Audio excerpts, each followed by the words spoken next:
Millions of tiny natural engineers are released directly into the arid, scorching expanse of Nevada. Why introduce living insects into a blistering furnace known for draining moisture from every plant? The environment physically tests the limits of biological endurance to the breaking point. But the decision stems from the fact that nearly every standard greening method used by farmers had collapsed into dead ends for decades. The agricultural community initially dismissed the concept as a technical impossibility or even a delusion. One can notice that these insects operate without hives, honey production, wooden frames, or protective nets. They are evolutionarily specialized for alkaline soil, burrowing deep into the ground where standard honeybees would never venture. At first glance, the strategy appears to be a chaotic release, but in reality, it is a calculated deployment of pollinators. They immediately begin to awaken flowers that had remained dormant and untouched.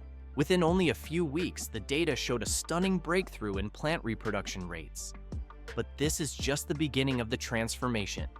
It is visible how the once stubborn, barren landscape changes texture as vegetation finally takes hold. The result was never about luck, but rather a strictly designed biological application. These small creatures effectively rewrote the agricultural potential of the entire area.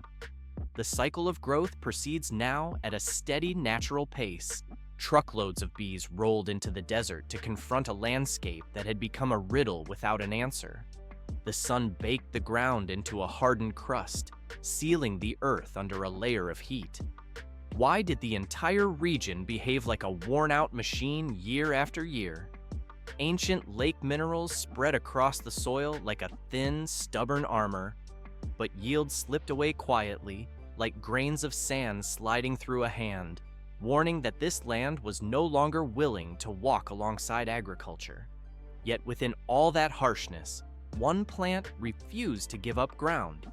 Alfalfa pushed its muted violet-green roots deep where other plants surrendered to the elements. One can notice how it reaches hidden water veins that only this species seems able to unlock in such arid conditions. And if pollinated correctly, the crop produces tiny seeds valuable enough to reshape the fate of an entire farm.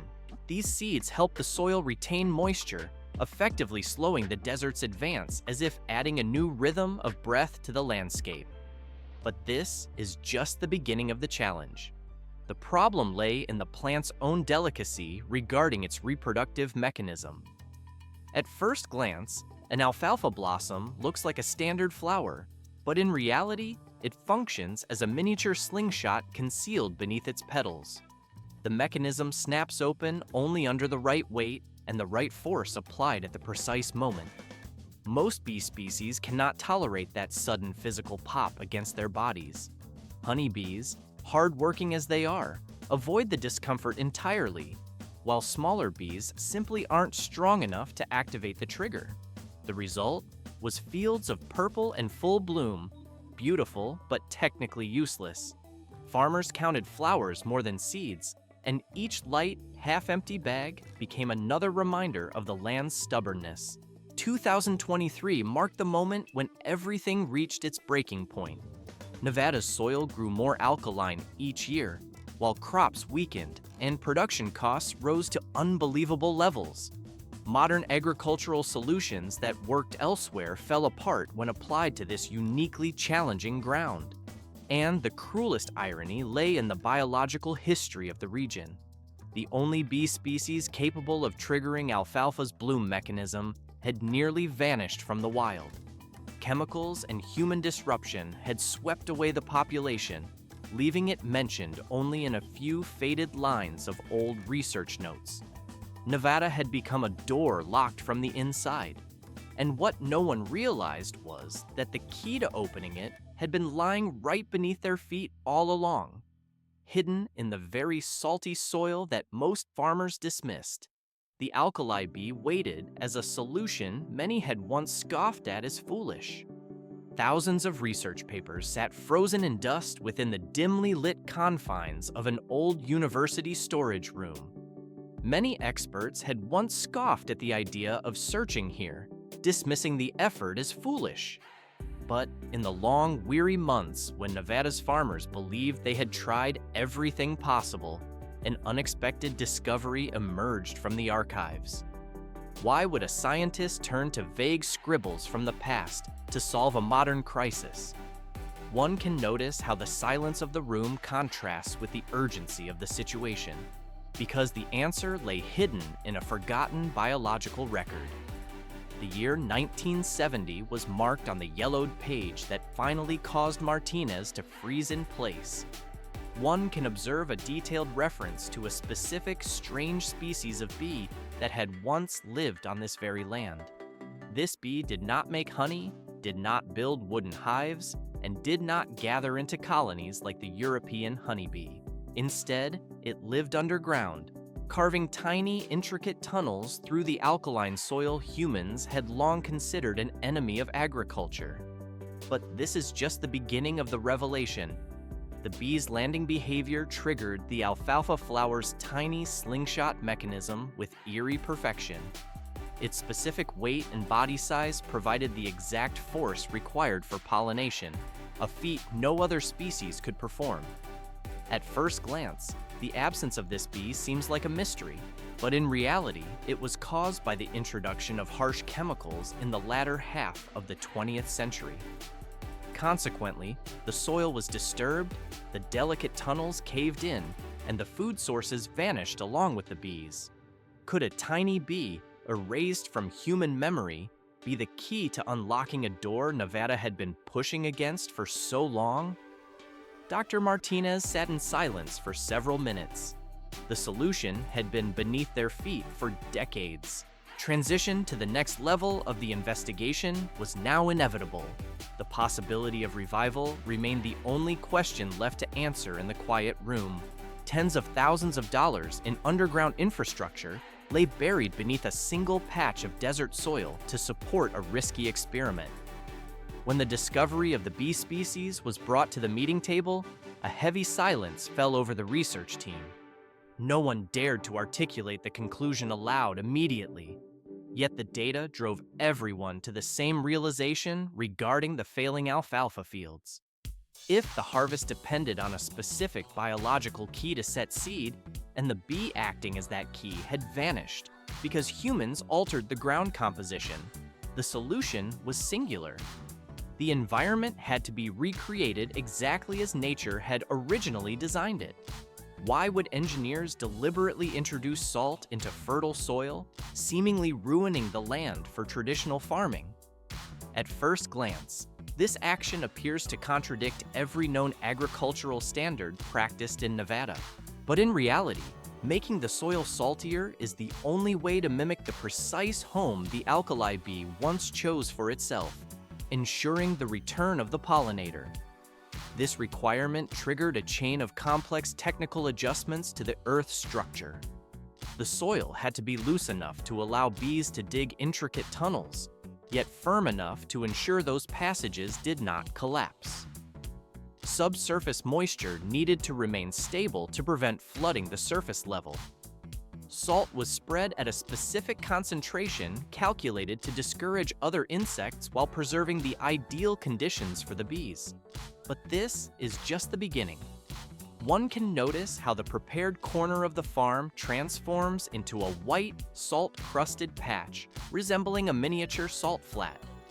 Beneath this crust lies an intricate irrigation network worth tens of thousands of dollars, prepared before a single insect is released. Millions of bees are dumped onto this surface, looking like the most reckless crop ever planted by human hands. It is visible how the artificial landscape stands out against the surrounding greenery. Experts initially labeled the plan as reckless, and local newspapers called it the strangest experiment of the year. Many farmers saw it as proof that science had gone too far. However, the logic remained undeniably precise for those who understood alfalfa biology. If one wants to restore a missing link in an ecosystem, one must return the environment to exactly where it once stood. Rebuilding the abandoned home, is the only method to invite the alkali bee back.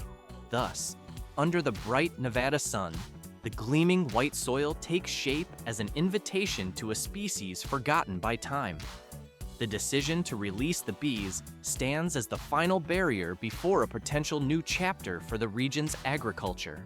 Millions of alkali bees traveled inside specialized transport trucks rumbling down the unpaved road toward the experimental sector. The artificial salt bed stood fully completed, its surface gleaming under the vertical rays of the Nevada sun like a massive industrial mirror. A crowd of spectators, far larger than anticipated, gathered at the perimeter to witness the culmination of the project. Most arrived expecting a technical failure of the system, ready to document the collapse. But this is just the beginning of the operation. Why pour valuable insects directly onto the bare, salted earth without protective structures? To the untrained eye, this method appears to be a reckless waste of biological resources.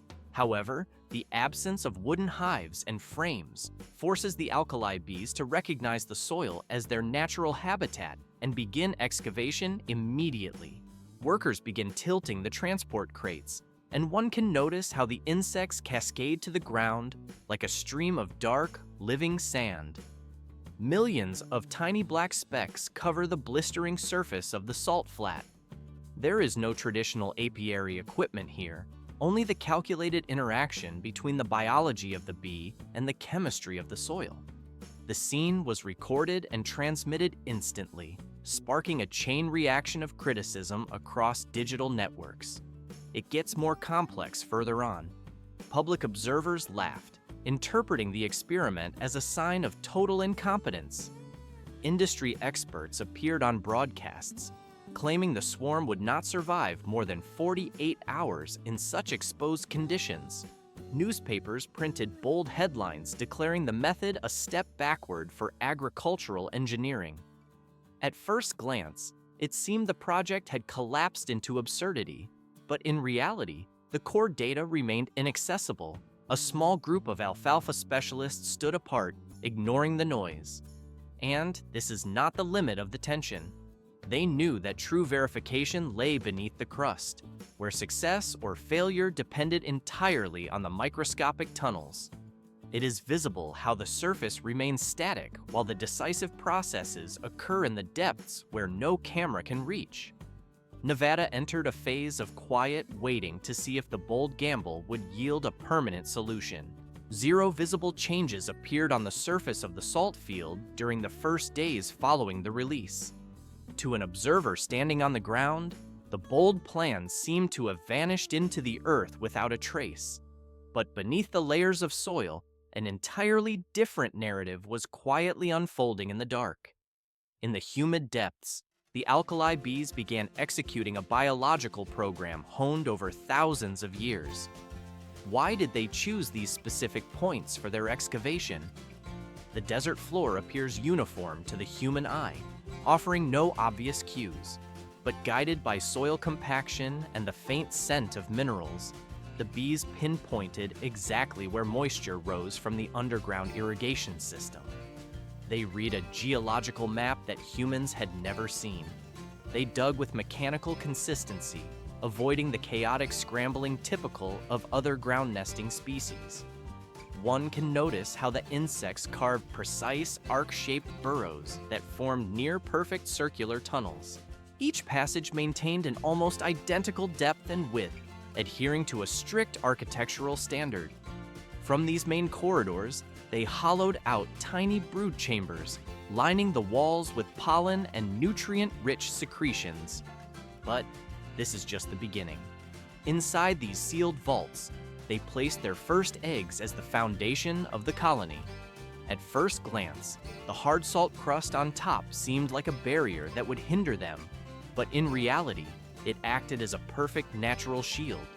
This hardened layer prevented predatory insects from entering, while locking in the precise amount of moisture required for the larvae to develop. Each passing day saw another tunnel extend further into the earth and another brood chamber reach completion. Farmers stood above the ground and observed the field in silence, afraid to admit they were hopeful. It is visible how the stillness dominated the surface. Yet, they could not deny the sense that something was stirring beneath their feet. Nevada could not see it yet, but a hidden city was being constructed under the white soil. This underground labor threatened to overturn every mockery made earlier. The silence underground slowly prepared to rise into a definitive answer, changing the future of the land without haste. Hundreds of meters of purple fields began to show signs of transformation just weeks after the underground colony stabilized beneath the salt-crusted soil. Why did the initial signs escape the notice of experienced farmers? The surface of the earth appeared unchanged to the naked eye, preserving its rough texture.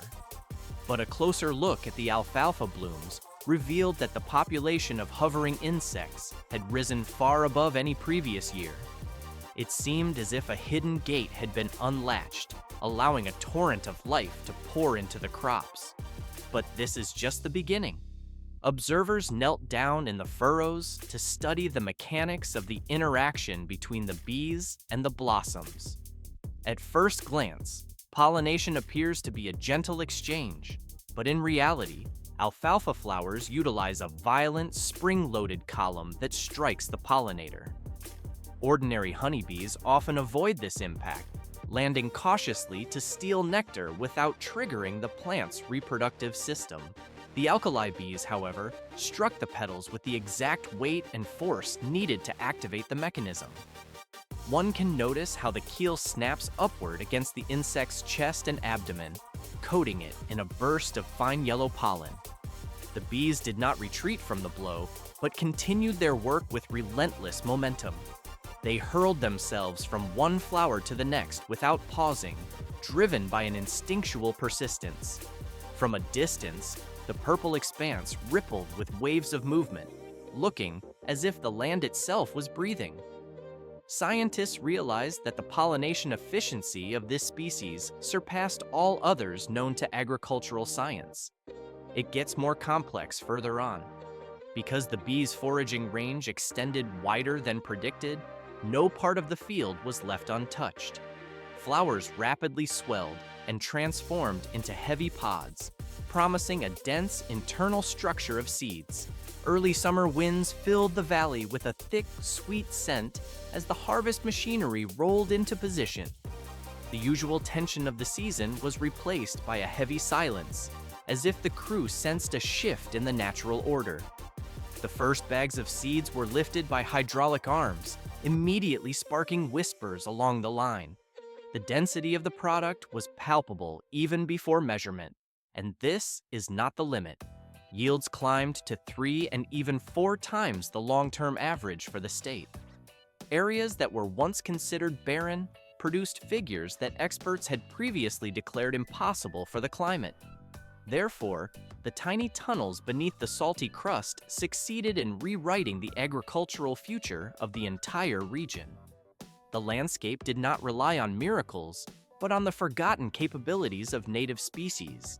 Thus, the cycle concludes, leaving Nevada to bloom with renewed strength.